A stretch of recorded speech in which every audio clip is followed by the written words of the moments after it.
अस्सलामुअलैकुम दोस्तों, क्या हाल चलाई साहब? भाई 2-3 दिन आप गायब रहे हैं, वीडियोस नहीं आई भाईजान। कुछ मसरूफ़ थे यूएई में, और बाकी इंशाल्लाह वो प्लान भी आपको सारे शेयर करते रहेंगे। और अल्हम्दुलिल्लाह हम ठीक ठाक हैं, बहुत शुक्रिया जिसने भी दोस्त साहब ने पूछा। ख़बरों में जो गर्म खबर है वो है 1 जनवरी से टीमें जो है वो चेकिंग शुरू कर देंगी, इंस्पेक्शन होगी। भैया इंस्पेक्शन शुरू दिन से होती आ रही है, सख्तियाँ पहले भी थी, अभी भी हैं, मज़ीद भी होंगी। और जो नई इन्वेस्टिगेशन टीम को लेके चलाया जा रहा है, बहुत सारे फ़ोटोज़, वीडियोज़ और ऑडियोज़ जो हैं वो फिर या लिख के जो है ना वहाँ की मत मारी जा रही है। तो ऐसा कोई शॉट नहीं है। एक जॉइंट वेंचर कह सकते हैं इसको, जॉइंट वेंचर तो नहीं कहेंगे, एक नई टीम तश्कील दी है जो मिनिस्ट्री ऑफ लेबर के लिए भी काम करेगी। पहले आरओपी करती थी, दीगर अथॉरिटीज़ करती थी, अब एक स्पेसिफिक अदारा है वो करेगा, बस खलास। ठीक है, पहले भी चेकिंग होती थी, अभी भी होती है।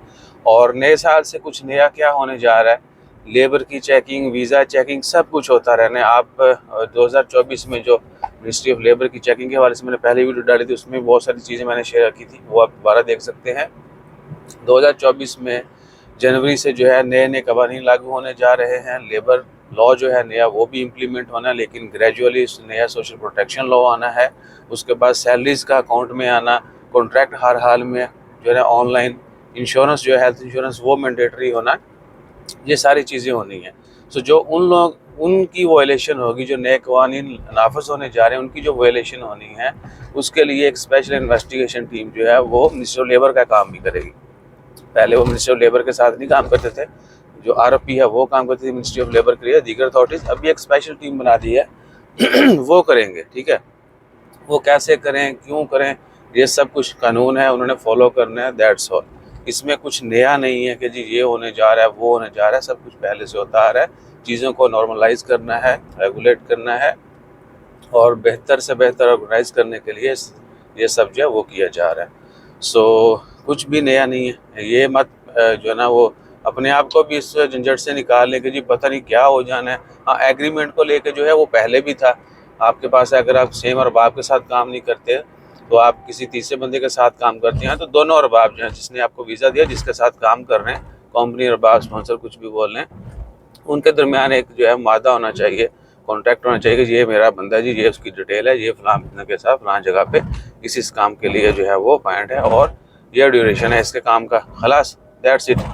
सो ये सारी चीज़ें ऑर्गेनाइज़ की जा रही, क्योंकि फ्यूचर में हेल्थ इंश्योरेंस, उसके बाद अल्लाह आपका भला करे वो नया social protection law, salary account में ये सब होना है, तो पहले से चीज़ों को फाइनल स्टेज की तरफ ले जाया जा रहा है। और बाकी जनवरी आने वाली है, हफ्ता रह गया, अब देख लीजिएगा क्या नया होता है इस हवाले से। ठीक है ना, हम भी इधर हैं, आप भी इधर हैं। सो कॉन्ट्रैक्ट पेपर जो है वो बना सकते हैं, खुद टाइप कर लें, किसी से करवा लें, अरबाब कर देगा, कंपनी जो है वो कर देती हैं।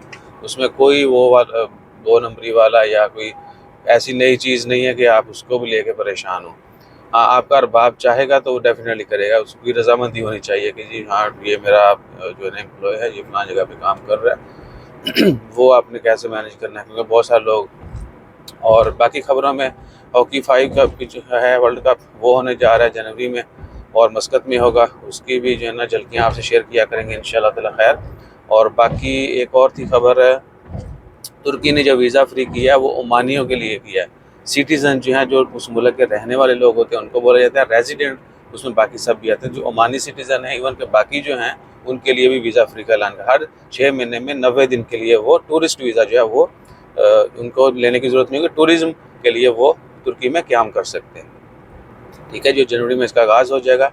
ये खबर मैंने 6 महीने पहले भी शेयर की थी, और 2-3 महीने पहले भी की थी। ठीक है जी, और ये सिर्फ ओमानीज़ के लिए है, और बाकी सऊदी अरेबिया जो सिटीज़न है, जो वहाँ के नेशनल हैं, उनके लिए है। ठीक है जी, और भी बहुत सारी कंट्रीज़ हैं। तो दुनिया में बहुत सारे मुल्क जो है visa free, visa on arrival, और यूएन के बगैर फ़ीस, नो, सिर्फ जिस तरह जीसीसी रेजिडेंट जो हैं वो बहुत सारे मुल्कों में जा सकते हैं। यूएई के जो रहने वाले हैं, अगर उनके पास एमिरेट आईडी है, वो बहुत 8-10 मुल्क हैं, 7-8-10 हैं, इतने हैं जिनमें वो उनको वीज़ा के लिए लंबे लंबे चक्कर, लंबी रिक्वायरमेंट पूरी नहीं करना पड़ती। कोई बैंक स्टेटमेंट नहीं, कोई चिट्ठी कर लो, चले जाओ, ऑन अराइवल या पहले से ही वीज़ा ले लो। बहुत सारे मुल्क उनकी रेजिडेंट आईडी के बिहाफ पे स्टिकर वीज़ा भी लगाते हैं, स्टैंप भी लगाते हैं। जिनका ई वीज़ा है वो वीज़ा देते हैं, जो ऑन अराइवल देते हैं वो ऑन अराइवल मिलता है।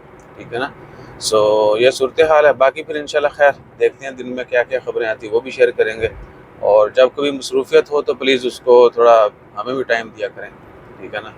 यूएई में हमें लोगों ने बोला फ़न के लिए गए हो, मज़े के लिए गए हो, हम नहीं भाई, काम के लिए गए थे, काम करके वापस आ गए। जो फंक्शन होगा वो आपको नज़र आ जाएगा। सो अपना ख्याल रखिएगा, दुआ में याद रखिएगा। और कमेंट्स का, मैसेज का रिप्लाई आस्ता आस्ता करेंगे, थोड़ा टाइम लगेगा, उसके लिए भी प्लीज़ कीप पेशेंस और दुआ में याद रखिए। जज़ाकल्लाह, अल्लाह हाफ़िज़।